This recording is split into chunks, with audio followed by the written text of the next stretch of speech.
Hello and good morning everyone. आप सभी लोगों का स्वागत है स्टडी ग्लोस पर। और आज है 27 जुलाई। बहुत ही बेहतरीन करंट अफेयर को आज हम लोग कवर करने वाले हैं। लेकिन सबसे पहले आप लोगों के लिए एक बेहतरीन बात कि असफलता अनाथ होती है और सफलता के कई रिश्तेदार होते हैं। तो जब आपकी रैंक काफी नीचे आएगी, मान लीजिए आपकी 800वीं रैंक आई है और उस समय आपको पूछने वाला कोई भी नहीं रहेगा, लेकिन जिस समय आपने टॉप 10 के अंदर जगह बना ली है तो आपके कई रिश्तेदार बन जाएंगे। इसलिए असफलता अनाथ होती है और सफलता के कई रिश्तेदार होते हैं। तो चलिए शुरू करते हैं आज के बहुत ही बेहतरीन लेक्चर को आज के मोटिवेशनल कोट के साथ में। आंखों में नींद बहुत है पर सोना नहीं है, यही समय है कुछ करने का, इसे खोना नहीं है। नींद आती है लेकिन आप लोगों को एक हिम्मत के साथ अपनी लड़ाई खुद को लड़नी है, अपने आप को साबित करना है, क्योंकि ये समाज जो है वो देखता है आउटपुट, आपने क्या किया है। प्रोसेस में, प्रक्रिया के दौरान किया गया कार्य कभी भी देखा नहीं जाता है। आपने जो समाज के सामने आउटपुट रखा है, जो सफलता का पर्याय रखा है, उसे ही समाज याद करता है। तो चलिए आप भी अपने रिश्तेदारों को बढ़ा लीजिए, क्योंकि सफलता के कई रिश्तेदार होते हैं। चलिए शुरू करते हैं। एसएसजीडी के लाइव बैचेस जो हैं वो शुरू हो चुके हैं। इसके साथ में ही स्टडी ग्लॉस के लर्निंग ऐप को आप लोग डाउनलोड कीजिए और स्टडी ग्लॉस का जो टेलीग्राम चैनल है वहां पर लेक्चर्स की पीडीएफ आप लोगों के लिए अवेलेबल रहेगी। आप लोग मुझे इंस्टा पर फॉलो कर सकते हैं।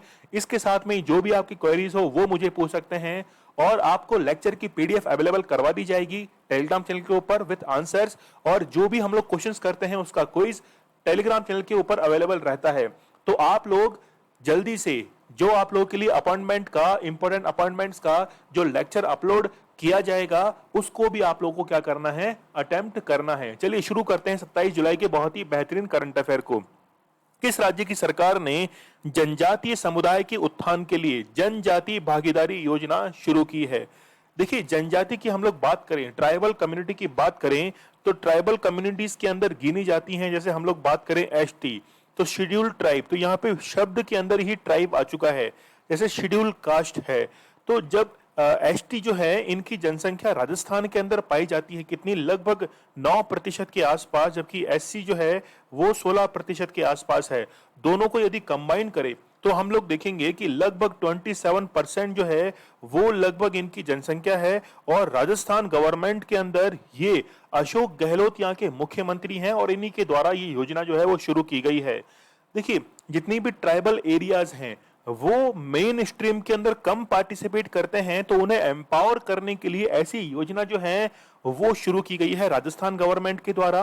और राजस्थान गवर्नमेंट की एक योजना आप लोग को और याद रखनी है, चिरंजीवी। और कंफर्म ये एग्जाम में जरूर आएगा, क्योंकि ये भारत की पहली ऐसी योजना है जिसमें कैशलेस 5 लाख का बीमा जो है वो किया जा रहा है। इसी के साथ में ही म्यूकोरमाइकोसिस के लिए जो सबसे पहला राज्य था राजस्थान, उसी ने ही इसको क्या किया था, एज ए एपिडेमिक अनाउंस किया था। ठीक है, राजस्थान जो था वो वर्ष 2000 से पहले, मतलब जब छत्तीसगढ़ बना था उससे पहले ये राजस्थान जो था वो दूसरा सबसे बड़ा एरिया वाइज स्टेट था। लेकिन जब मध्य प्रदेश से अलग होकर छत्तीसगढ़ बना सन 2000 के अंदर 26वां राज्य, तो उसके बाद में राजस्थान पहले स्थान पर आ गया। ठीक है, तो चलिए शुरू करते हैं, देखते हैं। राजस्थान जो है वो भारत के उत्तर पश्चिम के अंदर स्थित है। तो ये है पूर्व दिशा, ये है पश्चिम, ये है नॉर्थ मतलब उत्तर, और ये है दक्षिण। ठीक है, तो यहां पर ये जो है ये स्थित है राजस्थान। और यदि हम लोग देखें राजस्थान के अंदर ये बहुत इंपॉर्टेंट एक प्लेस है, ये है जसवंतथड़ा। इसको राजस्थान का ताजमहल कहा जाता है। और इसके बिल्कुल पीछे स्थित है जोधपुर के अंदर मेहरानगढ़ का किला। तो काफी बेहतरीन दर्शनीय स्थल है जसवंतथड़ा और जोधपुर का मेहरानगढ़ किला। राजस्थान के अंदर हम लोग बात करें तो यहाँ पर 33 डिस्ट्रिक्ट्स अवेलेबल हैं, 33 डिस्ट्रिक्ट्स हैं।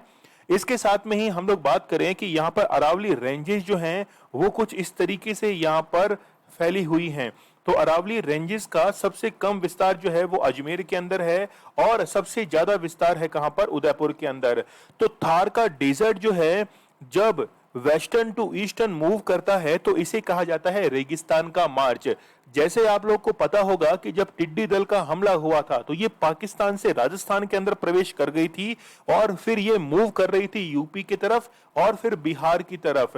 रेगिस्तान के अंदर जैसे ही हल्की सी बारिश होती है तो फिर टिड्डी दल जो है वो जनसंख्या अपनी बढ़ा लेता है, पॉपुलेशन को बढ़ा लेता है। देखिए, टिड्डी जो है इसको खत्म करने का एक सबसे बेहतरीन समय यही होता है कि जिस समय ये प्रजनन करती हैं उस समय ही इनको खत्म किया जा सकता है, इनके ऊपर केमिकल्स का छिड़काव करके। अन्यथा ऐसा कोई भी जो है वो उपाय नहीं है कि इनको खत्म किया जा सके। राजस्थान की जो सीमाएं लगती हैं वो आप लोग यहाँ पे देख सकते हैं, पंजाब के साथ में लगती हैं, इसके साथ में हरियाणा है, फिर यूपी है, दिल्ली है, फिर मध्य प्रदेश है और गुजरात के साथ में सीमाएं जो है वो टच करती है। पाकिस्तान के साथ में इंटरनेशनल बॉर्डर जो है रेड क्लिफ उसको भी शेयर करता है राजस्थान। जैसे ऑपरेशन सर्द हवा, तो ऑपरेशन सर्द हवा जो है वो राजस्थान के जैसलमेर के अंदर चलाया जाता है क्योंकि जो भी घुसपैठ होती है इंटरनेशनल बॉर्डर पर तो उसे रोकने के लिए ऑपरेशन सर्द हवा राजस्थान के अंदर चलाया जाता है। तो राजस्थान की ये जो स्कीम है ट्राइबल पार्टनरशिप स्कीम, ये अपलिफ्टमेंट के लिए है ट्राइबल कम्युनिटीज के लिए। और ये कब अनाउंस की गई है, लॉन्च की गई है? वर्ल्ड ट्राइबल डे जो कि मनाया जाता है 9 अगस्त को। ठीक है, तो ये क्या होगी, 9 अगस्त को इसको लॉन्च कर दिया जाएगा। रिसेंटली इसको अनाउंस कर दिया गया है। इसका मकसद जो है, ऑब्जेक्टिव वो है एम्प्लॉयमेंट को जनरेट करना, स्किल ट्रेनिंग और डेयरी एनिमल हस्बेंड्री जो है इन चीजों को, इन प्रॉपर्टीज को क्या करना, प्रमोट करना। चलिए, राजस्थान की और स्कीम्स की यदि हम लोग बात करें तो यहां पर अनुप्रति स्कीम है। इसके तहत जितने भी स्टूडेंट हैं, चाहे वो यूपीएससी के हैं, चाहे वो पीसीएस के हैं, आईआईटी के हैं, जेई के हैं, इसके साथ में मेडिकल के हैं, तो वो जो भी एग्जाम पास करते हैं उनको जो आर्थिक मदद दी जाती है तो उसके लिए अनुप्रति स्कीम जो है वो राजस्थान की है। ऐसी ही स्कीम जो है वो एक यूपी की भी स्कीम है। आप लोग मुझे कमेंट सेक्शन में बताना कि राजस्थान की अनुप्रति योजना के जैसी ही यूपी की कौन सी स्कीम है। फिर यहाँ पे देखिए, मेजर ध्यानचंद स्टेडियम योजना जो है वो भी राजस्थान का है। फिर घर घर औषधि योजना, इसमें क्या होता है कि 5 औषधियां जो है वो घर घर तक पहुंचाई जाती है। A plant named after a well nourished daughter, तो ये जो है वो भी राजस्थान की है। ठीक है, चीफ मिनिस्टर चिरंजीवी योजना भी मैंने बताया था, तो ये भी कहां की है, राजस्थान की ही योजना है। चलिए आगे बढ़ते हैं। मध्य प्रदेश के किन 2 शहरों को यूनेस्को द्वारा मान्यता मिली है? देखिए, सबसे पहले तो ये देखिए कि यूनेस्को किसी शहर को हेरिटेज साइट के अंदर या हेरिटेज लिस्ट के अंदर शामिल कैसे करता है। पहली शर्त यह है कि उस शहर का लगभग 1200 या 1500 वर्ष पुराना इतिहास होना चाहिए। काफी पुराना इतिहास जो है वो उस शहर का होना चाहिए। इसके साथ में ही उस समय से लेकर आज वर्तमान के अंदर प्रेजेंट में भी वो हेरिटेज जो है वो सुरक्षित होनी चाहिए, तभी जाकर यूनेस्को जो है वो उस लिस्ट के अंदर मान्यता देता है। क्योंकि इसके शब्द में ही आप लोग देख सकते हैं कि ये कल्चरल जितनी भी साइट्स हैं उनको सिक्योर करने का काम करता है। रिसेंटली आपको पता होगा कि लिवरपूल जो है, इटली के अंदर लिवरपूल है, ठीक है, उसको क्या कर दिया गया है, यूनेस्को की वर्ल्ड हेरिटेज साइट से हटा दिया गया है। और यहां पर ग्वालियर और ओरछा, मतलब आंसर जो रहेगा वो डी इसका करेक्ट आंसर रहेगा, ए एंड बी, तो दोनों को जो है वो मान्यता दी गई है। यदि हम लोग बात करें एमपी, तो मध्य प्रदेश को टाइगर स्टेट कहा जाता है। 20% बाघ यहां स्थित है। मध्य प्रदेश के अंदर ही कई सारी योजनाएं, जैसे हम लोग बात करें कि मेरा मास्क मेरी सुरक्षा, ऐसी योजना मध्य प्रदेश सरकार की है। और इसके साथ में ही मग्गू भाई छगन भाई जो है वो यहाँ के राज्यपाल रिसेंटली बनाए गए हैं, क्योंकि 8 राज्यपालों का रीशफलमेंट हुआ है और मध्य प्रदेश के नए राज्यपाल यहाँ पर क्या किए गए हैं, अपॉइंट किए गए हैं। चलिए, यहाँ पे हम लोग देख सकते हैं कि ग्वालियर और ओरछा जो है have been included in the list of World Heritage City under UNESCO Urban Landscape City। देखिए, सिटीज की जब बात की जाती है तो रिसेंटली 2019 के अंदर आपको पता होगा कि जयपुर को भी वर्ल्ड हेरिटेज साइट के लिस्ट के अंदर शामिल किया गया था, क्योंकि यहाँ की जो इमारतें हैं वो भी बहुत ही पुरानी हैं, उनका इतिहास काफी पुराना रहा है। In the year 2021 UNESCO team will come to Madhya Pradesh, तो जो यूनेस्को की टीम थी वो यहां पर आई थी और उनके द्वारा ही इस चीज को डिसाइड किया गया है। ठीक है, तो आप लोग यहाँ पे देख सकते हैं और भी इंफॉर्मेशन जो है वो आप लोग के लिए यहाँ पे प्रोवाइड करा दी गई है, और जितना भी एक्सप्लेनेशन है वो मैं आप लोगों के लिए कर देता हूं ताकि आपको थोड़ा सा आंसर राइटिंग में हेल्प मिले। और देखिए, सब्जी जब बनाई जाती है तो केवल जैसे मान लीजिए आलू प्याज की सब्जी बनानी है तो हम लोग उस सब्जी के अंदर केवल आलू प्याज काट कर नहीं डाल देते, मसाला जो है वो एक्स्ट्रा डाला जाता है। मतलब उस चीज को याद करने के लिए, स्वादिष्ट बनाने के लिए आपको थोड़ी एक्स्ट्रा नॉलेज जो है वो भी बताई जाती है। यहाँ पे हम लोग यूनेस्को की बात करें तो 16 नवंबर 1945 को फाउंड किया गया था। पेरिस के अंदर हेडक्वार्टर है और ऑड्रे अजोले जो है वो प्रेसिडेंट है। और भी कई साइट्स हैं यहाँ पे आप लोग देख सकते हैं, अजंता केव्स हैं, आगरा फोर्ट है, फिर जंतर मंतर है। तो कई सारे जो साइट्स हैं ये भी आप लोग देख सकते हैं। एग्जाम के अंदर मैथ्स के लिए क्वेश्चन जरूर बनते हैं यहाँ से, तो आप लोग जरूर देखिएगा। यहाँ पर एक बुक है, एक बुक जो है वो रिसेंटली लॉन्च हुई है, ठीक है। इसमें बराक ओबामा और ब्रूस स्प्रिंगसन जो हैं, इन दोनों के बीच में जो भी बातचीत हुई है उन यादगार बातचीतों को इस बुक के अंदर शामिल किया गया है। और ये बुक जो है इन दोनों के द्वारा लिखी गई है, बोथ ए एंड बी, ये इसका करेक्ट आंसर रहेगा। ये जो बुक है नाम क्या है, रेनिगेड्स बॉन्स इन द यूएसए। तो ये बुक जो है वो लॉन्च की गई है, बोथ ए एंड बी, ये इसका करेक्ट आंसर है। जैसे जो बाइडन की बुक है प्रॉमिस मी डैड, ये बुक किसकी है, प्रॉमिस मी डैड जो है ये बुक किसकी है, जो बाइडन की है, ये भी आप लोग याद रखिएगा।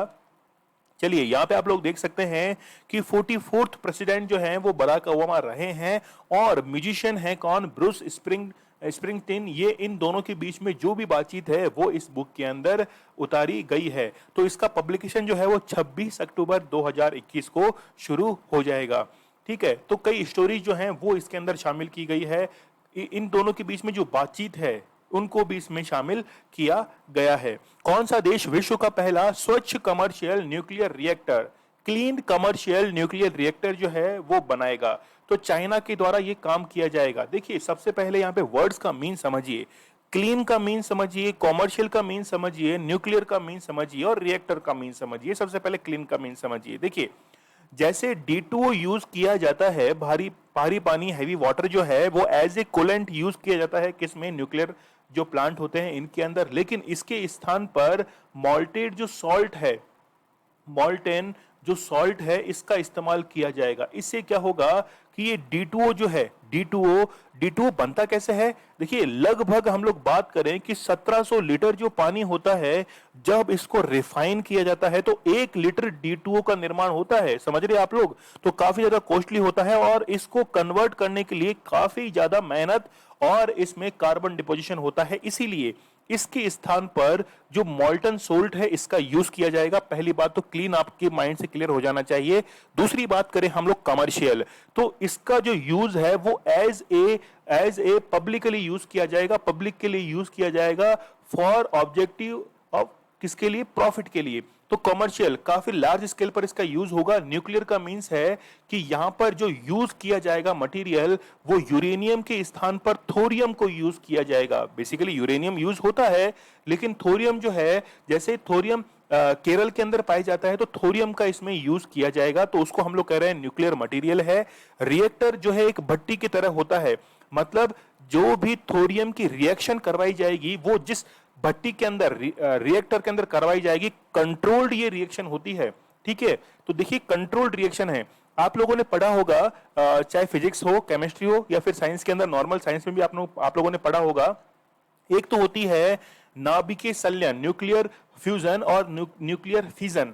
तो न्यूक्लियर फ्यूजन जो होता है उसमें क्या होता है कि वो अनियंत्रित, ठीक है, अनकंट्रोल्ड वो अभिक्रिया होती है, जबकि न्यूक्लियर फिजन जो है, नाभिकीय विखंडन, वो कंट्रोल्ड तरीके की होती है। तो ये जो रिएक्टर हैं ये किस पर काम करती हैं, न्यूक्लियर फिजन पर काम करते हैं, और इनको कंट्रोल करने का काम किसका है, इसमें ग्रेफाइट की छड़ें लगी रहती हैं, ठीक है। नाम याद देखिए, ग्रेफाइट जो है इसकी छड़ें लगी रहती हैं जो कि फ्री जो न्यूट्रॉन्स हैं इनको एब्जॉर्व करने का काम करते हैं। समझिए इस चीज को कि न्यूट्रॉन बीच में कहां से आ गया। देखिए, जब भी रिएक्शंस करवाई जाती हैं यूरेनियम की, तो यूरेनियम को एक मॉलिक्यूलर से 2 मॉलिक्यूलर के अंदर तोड़ा जाता है, और तोड़ने का काम जो है वो कौन करता है, न्यूट्रॉन्स करते हैं। तो इस यूरेनियम के ऊपर न्यूट्रॉन्स की बौछार करवाई जाती है, जिससे 2 पार्ट में डिवाइड हो जाता है, और इसे ही न्यूक्लियर फिजन कहा जाता है। लेकिन मान लीजिए कि न्यूट्रॉनों की बौछार ज्यादा हो गई है, न्यूट्रॉन जो है वो ज्यादा इस पर फ्लो करवाई जा रहे हैं, तो उस कंडीशन में जो एक्स्ट्रा न्यूट्रॉन्स हैं वो ग्रेफाइट के द्वारा एब्जॉर्ब कर ली जाते हैं, इसीलिए वो जो अभिक्रिया है वो कंट्रोल वे के अंदर आगे संचालित होती है। तो चाइना ने बहुत ही बेहतरीन यहां पे काम किया है। तो मॉल्टन सॉल्ट जो है, जब देखिए मॉल्टन सॉल्ट, इसको आपको याद रखना है, तो मॉल्टन सॉल्ट जो है जब ये हवा के संपर्क में आता है तो फिर एज ए कूलेंट ये काम करता है। तो आप लोग को याद करना है, बहुत ही बेहतरीन क्वेश्चन है ये। चलिए, China is working on a plan to activate the world first clean commercial reactor. It does not require water to cool. तो वाटर जो है वो कूलिंग के लिए यूज नहीं हो रहा है यहाँ पर। It will be able to operate desert area. ठीक है, तो डेजर्ट एरिया में पानी की कमी रहती है, तो डेजर्ट एरिया के अंदर बिना पानी के भी इसको क्या किया जा सकता है, रन किया जा सकता है। तो मॉल्टन सॉल्ट जो है वो nuclear reactor using मॉल्टन salt which runs the liquid thorium instead of uranium. ठीक है, तो उसको रन कराने का काम करेगा। तो थोरियम जो है वो केरल के अंदर पाया जाता है, वैसे यूरेनियम जो है वो हम लोग कनाडा से या फिर ऑस्ट्रेलिया से इंपोर्ट करते हैं। आई होप आप लोगों को ये क्लियर हो चुका होगा। देखिए यहां पर ये पिक्चर आप लोग देख सकते हैं न्यूक्लियर रिएक्टर के, ये टॉप व्यू इसके अंदर है। रिसेंटली आपको पता होगा कि चाइना ने आर्टिफिशियल सन जो है इसको भी निर्मित किया था। चलिए अगला क्वेश्चन आप लोगों के लिए है, बड़ा ही बेहतरीन है। एक रिपोर्ट जो है वो सामने आई है जिसका नाम है रिन्यूएबल इंटीग्रेशन इन इंडिया 2021। तो 2021 के तहत ये रिपोर्ट जो है वो जारी की गई है। यहां पे आप लोग समझिए इसका मीन्स। पहली तो रिन्यूएबल का मीन समझिए, ऐसी एनर्जी जिसको हम लोग एक बार, उसका जो रॉ मटेरियल है उसको एक बार यूज करके वापस से यूज कर सकते हैं। जैसे विंड एनर्जी की बात करें तो हवा जो है उसको हम लोग यदि एक बार यूज कर लेते हैं तो वापस रीयूज के वो काम में आ सकती है, और इससे जो एनर्जी प्रोड्यूस हुई है उसको हम लोग कहते हैं रिन्यूएबल एनर्जी। फिर हम लोग बात करते हैं इंटीग्रेशन की। तो इंटीग्रेशन में विंड के अलावा और भी कई एनर्जीज को जब हम लोग एक साथ इंटीग्रेट कर देते हैं तो उसको ही हम लोग कहेंगे इंटीग्रेशन। और इसके ऊपर जो रिपोर्ट जारी की गई है वो नीति आयोग और आईईए दोनों ने मिलकर, तो सी आंसर जो है ये इसका करेक्ट आंसर रहेगा। इंटरनेशनल एनर्जी एजेंसी जो है इन्होंने जारी की है। देखिए भारत के अंदर एनटीपीसी ये जो कंपनी है इसका ये टारगेट है कि 2032 तक 60 गीगावाट जो एनर्जी है इसको प्रोड्यूस करना है, जबकि एसडीजी सस्टेनेबल डेवलपमेंट गोल जो हैं 17 गोल्स डिसाइड किए गए हैं, उसमें ये डिसाइड है कि 2030 तक के 17 गोल जो हैं उनको अचीव करना है। इसीलिए 2022 तक 175 गीगावाट जो एनर्जी है उसको प्रोड्यूस करना है, जबकि 2030 तक 450 गीगावाट जो एनर्जी है इसको प्रोड्यूस करना है। रिन्यूएबल एनर्जी की हम लोग बात कर रहे हैं। चलिए, राष्ट्रीय रजत स्कॉच पुरस्कार जो है, ये अवार्ड जो है नेशनल सिल्वर स्कॉच अवार्ड, ये किस जिले को दिया गया है? तो ये जो है ये दिया गया है किसके? असम के एक काछर जो डिस्ट्रिक्ट है इसको दिया गया है। काफी इंपॉर्टेंट है, जानते हैं हम लोग इसके बारे में। देखिए कि स्कॉच अवार्ड एस्टैब्लिश्ड इन 2003 के अंदर इसको एस्टैब्लिश किया गया था। Salute those people, project and institution who put in extra effort to make India as a better nation. तो स्कॉच अवार्ड जो है वो उनको दिया जाता है जो कि भारत की बेहतरी के लिए काम करते हैं। तो यहाँ के डेप्यूटी कमिश्नर जो हैं वो कौन है? कीर्ति जाली जो है वो यहाँ की डेप्यूटी कमिश्नर है, और उन्होंने ये अवार्ड जो है इसको रिसीव किया है। काफी इंपॉर्टेंट है, आप लोग जरूर याद रखना। यहाँ पे देखिए कि 30,000 plants of vegetables, fruits and herbals were distributed among 140 beneficiaries. तो 140 जो बेनिफिशियरीज परिवार जो हैं, घर जो हैं, उनको वेजिटेबल्स, फ्रूट्स, हर्ब जो हैं इनके 30,000 प्लांट जो है वो डिस्ट्रीब्यूट किए गए हैं ताकि ग्रीनरी जो है उसको इंक्रीज किया जा सके। स्कीइंग अभियान आरमेक्स 21 जो है ये किससे संबंधित है? ठीक है, तो ये किससे नहीं है, किससे संबंधित है? तो ये संबंधित है किससे? ये आर्मी से संबंधित है। और रिसेंटली राजनाथ सिंह जो हैं इन्होंने इस अभियान को क्या दिए? हरी झंडी दी है। देखिए हमारी प्रॉब्लम क्या है, सबसे बड़ी दिक्कत क्या है? सबसे बड़ी दिक्कत है कि जो बर्फ के अंदर हमारे जो जवान तैनात हैं उनके लिए जो मॉडर्न इक्विपमेंट्स हैं उनकी कमी हमारे पास में बनी हुई है। जैसे हम लोग सियाचिन ग्लेशियर की बात करें तो ये हमारे इंडिया का जम्मू कश्मीर वाला मैप है। तो यहाँ पर ये जो है वो चाइना ने ऑक्यूपाइड कर रखा है, जिसको हम लोग अक्साई चीन कहते हैं, और ये है पीओके वाला क्षेत्र। और ये जो एरिया आप लोग देख रहे हैं ये क्या है? सियाचिन ग्लेशियर। नुब्रा घाटी यहाँ पर स्थित है। काफी इंपॉर्टेंट है। सियाचिन के अंदर नुब्रा घाटी, एक बार मेंस के अंदर भी नुब्रा घाटी से रिलेटेड क्वेश्चन आए थे, और नुब्रा घाटी नुब्रा नदी के अंदर स्थित है। तो सियाचिन ग्लेशियर पर जो जवान तैनात है उनको कैसे प्रैक्टिस करनी है स्नो के अंदर रहने की, बर्फ के अंदर वहां पे फाइट करने की, तो इसके लिए आर्मेक्स जो है 21 इसको क्या किया गया है, इस अभियान को शुरू किया गया है। राजनाथ सिंह जो रक्षा मंत्री है हमारे, उनके द्वारा शुरू किया गया है। ठीक है, चलिए यहाँ पे आप लोग देख सकते हैं कि आर्मेक्स 21 जो है ये काराकोरम रेंजेस के अंदर स्थित है। देखिए काराकोरम रेंजेस जो है वो ट्रांस हिमालय का पार्ट है। ट्रांस हिमालय की सबसे ऊंची चोटी जो है वो केटू है। यदि पूछा जाए कि भारत की सबसे ऊंची चोटी कौन सी है, हाईएस्ट पीक जो है वो कौन सी है, केटू है। यदि पूछा जाए कि हिमालय की सबसे ऊंची चोटी कौन सी है, तो वो कौन सी है, वो है कंचनजंगा सिक्किम के अंदर। तो काराकोरम के अंदर जैसे कई सारे दर्रे जो है वो भी यहाँ पर स्थित है।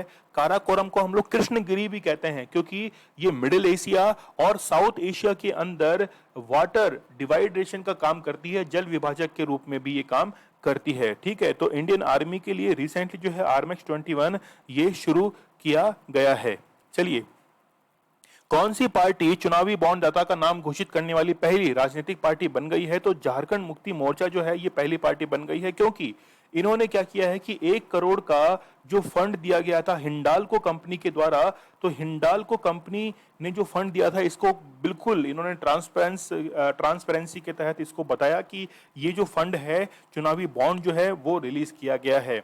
यहाँ पर चुनावी बॉन्ड का मीन्स है कि परफेक्टली एक किसी पार्टी के लिए या फिर किसी कंपनी के लिए एक निश्चित राशि जो है वही स्वीकार की जा सकती है। तो झारखंड मुक्ति मोर्चा भारत की पहली ऐसी पार्टी बन गई है। तो यहाँ पे आप लोग देख सकते हैं कि 1 करोड़ का फंड जो है वो अनाउंस किया गया था हिंडाल्को कंपनी के द्वारा। ये फंड कंट्रीब्यूट किया गया था झारखंड मुक्ति मोर्चा के तहत। देखिए रिसेंटली नेशनल पीपल्स पार्टी मतलब एनपीपी जो है इसको राष्ट्रीय दल का दर्जा दिया गया था। ये दल जो है वो 4 राज्यों के अंदर, कौन कौन से, असम के अंदर, मेघालय, मणिपुर, मिजोरम, इन 4 राज्यों के अंदर इन्होंने लोकसभा की सीटें जीती थी। 4 सीटों से अधिक इन्होंने टोटल सीटें जीत ली थी, इसलिए इसको राष्ट्रीय दल का दर्जा दिया गया था। टोटल 8 जो पार्टियां हैं इनको अभी राष्ट्रीय दल का दर्जा दिया जा चुका है। किस राज्य सरकार ने प्रत्येक जिले में कोविड केंद्र स्थापित करने का निर्णय लिया है? तो वह है बिहार के अंदर। बिहार के हर जिले के अंदर, हर डिस्ट्रिक्ट में कोविड केंद्र स्थापित किए जाएंगे, क्योंकि थर्ड वेव जो है ये आने की संभावना है, इसीलिए ये जो है कोविड सेंटर यहाँ पर स्थापित किए जाएंगे। देखिए कोविड जो बीमारी है वो अब हमेशा हमारे साथ रहेगी। हम लोग कहें कि आजीवन, लाइफ टाइम जो है वो हमारे साथ रहेगी। जैसे मैं एग्जांपल देता हूं आपको एड्स का, ठीक है, एक्वायर्ड इम्यूनो डेफिशिएंसी सिंड्रोम। तो ये जो बीमारी है ये शुरुआत में लाइलाज थी, अभी भी लाइलाज है, लेकिन अब जो है वो हमारे जीवन का हिस्सा बन चुकी है। कई लोग जो हैं वो इससे ग्रसित हैं, लेकिन प्रिकॉशंस जो हैं वो रखे जाते हैं। जैसे ब्लड ट्रांसफ्यूजन जब किया जाता है तो उसमें सावधानी बरती जाती है, वैसे ही अब जो कोविड है ये भी हमेशा साथ रहेगा और इसमें भी अब सावधानी जो है वो बरती जाएगी। बिहार की यदि हम लोग बात करें तो बिहार के अंदर कोसी नदी को जो है वो बिहार का शोक कहा जाता है। बार बार इसमें बाढ़ आती है क्योंकि कोसी नदी जो भी बहाकर अपने साथ में सेडिमेंट्स लेके आती है वो बिल्कुल तलहटी में जम जाते हैं और जिससे बाढ़ जो है उसका आने का खतरा रहता है। बिहार भारत का पहला ऐसा राज्य है जिसने अपने राज्य के अंदर जो बायोफ्यूल नीति है उसको घोषित किया था।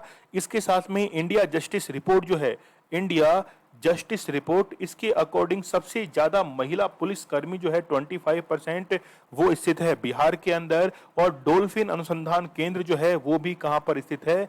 पटना के अंदर स्थित है। तो आप लोग याद रखना बिहार इसका आंसर रहेगा। तो आप लोग यहाँ पे देख सकते हैं Bihar is a state in east India, border जो है वो नेपाल के साथ में शेयर करता है। ठीक है, गंगा रिवर जो है वो उससे क्या हुआ है कि प्लेन जो है वो यहाँ पर निर्मित हुए हैं। गवर्नर जो है वो कौन है? फागू चौहान जो है वो यहाँ की गवर्नर है। पटना कैपिटल है। चीफ मिनिस्टर नीतीश कुमार यहाँ के चीफ मिनिस्टर हैं। चलिए, कौन सा खिलाड़ी आईपीएल में 6000 रन बनाने वाला पहला बल्लेबाज बन गया है? तो विराट कोहली जो है वो ऐसे पहले बल्लेबाज बन गए हैं जिन्होंने 6000 रन बनाए हैं। यदि हम लोग बात करें 7000 रन बनाने वाली पहली महिला क्रिकेटर वो कौन है? वो है कौन सी? लेडी तेंदुलकर कहा जाता है। नाम जो है वो मैं स्लिप कर रहा हूं, लेडी तेंदुलकर इनको कहा जाता है। और जबकि 10 मैचों में लगातार 10 50 जो है वो बनाने वाली कौन है, वो है स्मृति मंधाना। देखिए क्रिकेट से जुड़ी एक पत्रिका है जिसका नाम है क्रिक जॉन। तो क्रिक जॉन आप लोग याद रखना, विश्व की पहली ऐसी पत्रिका है जो कि क्रिकेट के क्षेत्र में क्रिकेट के क्षेत्र के अंदर ये मैगजीन जो है वो लिखी जाती है। और जयपुर के अंदर इसका क्या किया गया था, इनॉग्रेशन किया गया था वर्ष 2019 के अंदर। क्रिक जॉन पत्रिका को आप लोग याद रखना, ठीक है। लेडी तेंदुलकर किसको कहा जाता है, नाम मैं स्लिप कर रहा हूं, चलिए अभी नाम याद आ जाएगा। यहाँ पे आप लोग देख सकते हैं विराट कोहली की जो बात करें हम लोग, ये इंडियन टीम के जो है वो कैप्टन हैं। इसके साथ में इनकी एज जो है वो 32 ईयर्स, 1988 के अंदर इनका बर्थ है। अनुष्का शर्मा जानते ही होंगे आप लोग, कई लोग जो है वो इनके फैन भी होंगे। पद्मश्री जो है वो इनको मिल चुका है, ठीक है। विजडन क्रिकेटर जो हैं उनकी लिस्ट में भी शामिल हो चुके हैं। काफी कम क्रिकेटर जो हैं, लगभग 7 के आसपास वही क्रिकेटर इसमें शामिल अभी तक हुए हैं, ठीक है। आईपीएल की यदि हम लोग बात करें तो इंडियन प्रीमियर लीग जो है वो T20 का प्रोफेशनल एक फॉर्मेट है। इसके अंदर 8 टीमें जो है वो हिस्सा लेती हैं और 2007 से जो है the league was found by the board of control for cricket in India 2007। फिर मोस्ट ऑफ रन जो हैं वो विराट कोहली के नाम है। कई सारे फैक्ट्स जो हैं जो आप लोग याद कर सकते हैं आईपीएल के बारे में। नेल्सन मंडेला विश्व मानववादी पुरस्कार जो है वो 2021 किसने जीता है, तो ये किसके द्वारा जीता गया है, ये रमन्ना सिन्हा सहगल जो है इनके द्वारा ये जीता गया है, ठीक है। नेल्सन मंडेला की हम लोग बात करें तो रिसेंटली 18 जुलाई को नेल्सन मंडेला दिवस जो है, मंडेला दिवस, वो भी मनाया गया था। मानववादी पुरस्कार है वो दिया गया है, सी इसका आंसर करेक्ट रहेगा। तो यहाँ पे आप लोग देख सकते हैं रमन्ना सिन्हा सहगल जो हैं एक सॉफ्टवेयर इंजीनियर हैं और ये एंटरप्रेनर के अंदर कन्वर्ट हो गई और हैदराबाद से इनका रिलेशन है। और इन्होंने क्या किया है, इनको मिला है Nelson Mandela world humanitarian award 2021 by diplomatic mission global peace, ठीक है। मानववादी क्षेत्र के अंदर इन्होंने काफी अच्छा काम किया है। Developing innovative and functional green product जो हैं वो रिसाइकिल वर्चुअली जो है various material and non biodegradable material जो है वो इनके द्वारा काफी ज्यादा प्रमोट किया गया है, कंट्रीब्यूट किया गया है, इसलिए ये पुरस्कार जो है वो इनको दिया गया है। गांव बूरा किस राज्य की प्रशासन प्रणाली से जुड़ा हुआ एक शब्द है, तो ये असम की शासन प्रणाली से जुड़ा हुआ है। लेकिन अब जो है वो इसको समाप्त करके ये कहा गया है कि ग्राम प्रधान जो है वो नया वर्ड यहाँ पे यूज लिया जाएगा, पंचायती राज से रिलेटेड है, ठीक है। तो असम को आप लोग जरूर याद रखना। यदि हम लोग बात करें कि असम के अंदर अभी रायमोना जो था वो 6ठा नेशनल पार्क अनाउंस किया गया था, जबकि 7वां नेशनल पार्क जो है वो कौन सा अनाउंस किया गया था, दिहिंग पटकाई। तो दिहिंग पटकाई 7वां नेशनल पार्क अनाउंस किया गया था। तो आप लोग यहाँ पे देख सकते हैं कि गांव का प्रधान जो है, ग्राम प्रधान, वो अब शब्द यहाँ पर यूज किया जाएगा किसकी जगह, गांव बूरा की जगह। तो ब्रिटिश काल से काफी समय से चला हुआ रहा था, अब नाम जो है वो रिप्लेस किया जाएगा। ओलंपिक खेलों में एकल पुरुष मैच जीतने वाले तीसरे भारतीय कौन बन गए हैं, तो सुमित नैगल जो हैं वो यहाँ पर थर्ड जो हैं वो भारतीय बन गए हैं एकल पुरुष मैच सिंगल्स के अंदर टेनिस में जीतने वाले। देखिए टेनिस के टोटल 4 फॉर्मेट होते हैं साल के अंदर। सबसे पहला खेला जाता है ऑस्ट्रेलियन ओपन, उसके बाद खेला जाता है फ्रेंच ओपन, उसके बाद में फिर खेला जाता है विंबलडन, उसके बाद में फिर खेला जाता है कौन सा, यूएस ओपन, ठीक है। तो रिसेंटली जो था वो विंबलडन अभी रिसेंटली ऑर्गेनाइज करवाया गया था। तो आप लोग यहाँ पे देख सकते हैं कि सुमित नैगल डिफीटेड डेनिस इस्टोमिन जो है इनको इन्होंने डिफीट किया है। और यहाँ पर आप लोग देख सकते हैं कि कैसे इनको डिफीट किया गया है, और काफी बेहतरीन क्वेश्चन ये भी बन सकता है, आप लोग इसको जरूर याद रखिएगा। हाल ही में राष्ट्रीय खेल पदक विजेताओं को किस राज्य ने सरकारी नौकरी का आश्वासन दिया है, तो असम की गवर्नमेंट जो है इनके द्वारा आश्वासन दिया गया है कि जो भी मेडल जीतेंगे तो राष्ट्रीय खेल पदक विजेताओं को ये क्या करेंगे, सरकारी गवर्नमेंट जॉब जो है वो इनके द्वारा दिया जाएगा। तो रिसेंटली आपको ये भी पता होगा कि असम गवर्नमेंट के द्वारा ये भी कहा गया था कि जो भी टोक्यो ओलंपिक के अंदर मेडल जीत के आएंगे तो उनको हम लोग करोड़ रुपए जो है वो भी दिए जाएंगे। तो यहाँ पे आप लोग देख सकते हैं कि हिमंता बिस्वा जो है वो यहाँ के चीफ मिनिस्टर हैं, उनके द्वारा ये अनाउंसमेंट बहुत ही बेहतरीन किया गया है। यहाँ के गवर्नर आप लोग देख सकते हैं कि जगदीश मुखी यहाँ के गवर्नर हैं।